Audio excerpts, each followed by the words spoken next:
இதை சமச்சீராக ஆக்கினால் யாருக்கு யார் தலைவன், யாருக்கு யார் எல்லாமே எல்லா மனிதர்களும் சமனாகிறார்கள். இந்த சமச்சீரை கொண்டு வரணும் என்றால் முதலில் என்ன எதை நிறுத்த வேண்டும்? பசி பட்டணி. இந்த பசி பட்டணிக்கான காரணம் யார்? அந்த கார்ப்பரேட் யார்? அந்த ஆளும் வர்க்கம் யார்? அந்த ஆட்சி செய்யும் மறைமுகமான ஆட்சி யார்? எதை கொண்டு ஆட்சி செய்கின்றான்? எப்படி அடக்குகின்றான், ஒடுக்குகின்றான்? எல்லாமே அடிப்படை யுத்தம். யுத்தத்துக்கு காரணம் மதவெறி, இனவெறி, மொழிவெறி. இந்த யுத்தத்துக்கு காரணம் பேராசை. இதையெல்லாம் அடைக்கணும் என்றால் யுத்தம் நடந்து கொண்டு இப்பொழுது இருக்கின்றது இல்லையா? இனி இப்போ இதை யாரும் தடுக்கவில்லை மனிதர்கள். அதை இறைவன் தடுக்கணும் என்றால் எப்போ வந்து தடுத்திருக்கலாம்? அதை சொல்லவில்லை. நீங்கள் ஒற்றுமையாக வாழணும் என்று தான் இறைவன் பார்த்து கொண்டிருந்தான். நீங்கள் அதையெல்லாம் மீறி மனிதன் பிச்சு சாப்பிட்டு கொண்டு இருக்கின்றீர்கள். இனி பொறுமையிலே அதான் வரப்போகின்றான். அப்போ இனி சொன்னாலும் கேட்க மாட்டார்கள். இந்த யுத்தத்தை நிறுத்த மாட்டார்கள். நிறுத்த சொன்னால் நிறுத்த முடியுமா? யார் நிறுத்தது? இந்த ஐநா சபை, உலகத்திலேயே ஐநா சபை சமாதானம் என்று சொல்கின்றோம். அவன் சொல்லியே கேட்காத ஒரு யுத்த வெறியர்கள். அது எந்த மதம், எந்த இனமாக இருக்கணும். ஆயுதம் எவன் கையில் இருக்கின்றதோ அவனெல்லாம் ஆயுதத்தை கீழே போட வேண்டும். அவன் தர்மத்துக்காக எடுத்தாலும் சரி, அதர்மத்துக்காக எடுத்திருந்தாலும் அந்த ஆயுதத்தின் வேலை உயிரை கொள்வது. காக்கா குருவியை சுட ஆயுதம் எடுக்கவில்லை, உயிரை கொள்வதற்கு. அது எந்த உயிர் என்று பார்க்காது. அந்த உயிர் இறைவனாக, கடவுளாக கூட இருக்கும், ஒரு குழந்தையாக இருக்கும், ஒரு பூச்சிப்புழுவாக, ஒரு மிருக ஜாதி பறவையாக இருந்தாலும் அது உயிர் தான். அந்த தோட்டா அந்த உயிரை துளைத்து உயிரை காட்டத்தான் செய்யும் என்றால் அதுக்கு அதுடைய குணத்தை தான் அது காட்டாத நாடு. இந்த யுத்தத்தை நிறுத்த வேணும் என்றால் யுத்தத்தால் தான் முடிக்கலாம். யாரும் ஐநாவும் சொன்னால் கேட்க மாட்டான், கடவுள் இறங்கி வந்தாலும் கேட்க மாட்டான். ஏன்னா அவனுக்கு தான் கடவுள் நம்பிக்கை இல்லை. என்னென்ன ஒன்றுமே இல்லை, காசி பிசாசி, காசாசை அதான் கடவுள். காசே தான் கடவுளடா என்று எப்பயோ படிச்சுக்கிட்டான்.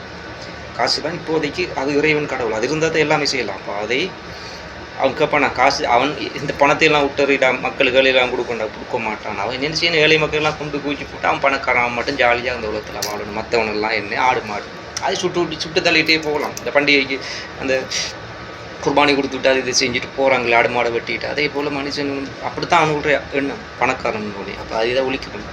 இதுக்கு காரணம் யுத்தம். இந்த ஆயுதம் தானே மெயின். இந்த யுத்தம் தானே இந்த அணு ஆயுதம். அது ஒரு இந்த கலாச்சாரம், இந்த ஆயுதங்களை உற்பத்தி யார் செய்தா, எதுக்காக செய்தாங்க? அப்போ இதுதான் மெயின். இப்போ இந்த முதலொரு காலத்தில் ஒரு யுத்தம் செய்யணும் என்றால் கத்தி, கோடாடி, வாள், நேருக்கு நேர், அதுதான் தர்மமான யுத்தம். மகாபாரதம், ராமாயணம், பல உகது போர், இந்த போர், அந்த போரெல்லாம் நிறைய இருக்கின்றது. நபிட காலத்தில் இருக்கின்றது. எல்லா காலத்திலும் யுத்தம் இருக்கின்றது. அது தர்மம். இந்த கலிகாலத்தில் இது தர்மமே இல்லை. ஒளிந்திருந்து முதுவில் குத்துவது. ஒருவனுக்கு குத்தினால் பரவாயில்ல, ஒரு சமுதாயமே அழிகின்றது.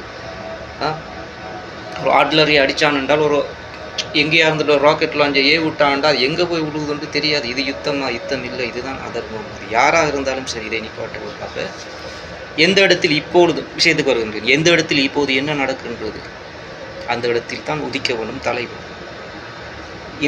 இந்தியாவில் மக்களுக்கு மக்கள் உதவி செய்ய மனிதன் இருக்கின்றான். அங்கே யுத்தம் அந்த அளவுக்கு இல்லை. ஒரு உயிர் போகிற அளவுக்கு ஏதாவது இருக்கின்றதா? இல்லை. இப்போது உயிர் நாம் கதைத்து கொண்டு இருக்கின்றோம் இல்லையா?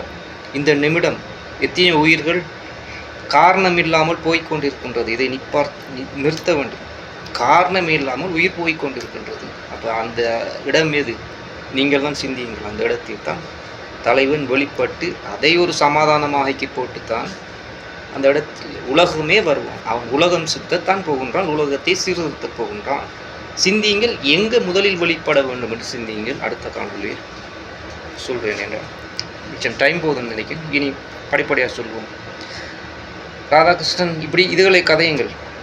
இதுகள் கதைக்க தெரியாட்டி பிரச்சனை இல்லை, நீங்கள் அரசியல் கதைங்கள் ஓகே. ஆனால் இனிமேல் இப்படித்தான், இங்கே தான் இப்படித்தான் வரும் என்றால் நாங்கள் இனி உங்களை வேறு விதமாக ட்ரீட் பண்ணுவோம். இதெல்லாம் சும்மா அடிப்படையான ஒரு நோமலாக காரசாரம் இல்லாமல் தன்மையாக பேசிக்கொண்டிருக்கின்றோம்.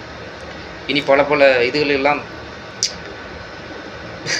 அள்ளி வீசினமாட்டா தாங்க மாட்டீங்க, ஓடிடுவீங்க. நீங்கள் ஓடப்படாது. திருந்துட்டீங்க, அதாவது உணர்ந்துட்டீங்கன்னு நினைக்கிறேன். இனி இதுலேருந்து அங்கே ஜம்ப் பண்ணிட்டீங்க, அப்படியே பேத்துருங்க. அதுலேயும் இறைவனை இப்போ ஐயாருங்கிறது விடுறீங்களா? நான் அறம்பறை பாடல் யாரை கேட்டாலும் நீங்கள் தூக்குறீங்கிறது ஐயாரண்டு யூஸ் பண்ணிட்டீங்க. ஓகே, அது ஐயார். ஆனால் கல்கேண்டி நீ யூஸ் பண்ண உங்களுக்கு வாய் வராது. மகதி, ஈசா நபி அப்படிலாம் யூஸ் பண்ண இனி வாய் வராது. ஏன்டா அது வேற்று மதத்தவர்களின் உரிமை, அது அவரவர்களுடைய நம்பிக்கை. அந்த நம்பிக்கையெல்லாம் சேர்த்து நீங்கள் ஐயாரண்டு என்றால் அதுவும் பெரிய பிரச்சனையாகும். அதை நீங்கள் வெளிப்படையாக சொன்னால், வெளிப்படையாக சொல்லாத வரைக்கும் நல்ல. நீங்கள் அப்படி ஐயாரண்டு நீங்கள் சொன்னீங்க, ஒரு அரசியல் தலைவன் வரப்போனால் எங்கள் தமிழ்நாட்டுக்காக அவன் தான் ஐயார், அது நல்லாட்சி புரிவான் அப்படி சொல்லிவிட்டு அப்படியே கிளம்பிட்டுங்க. ஓகே, சரி.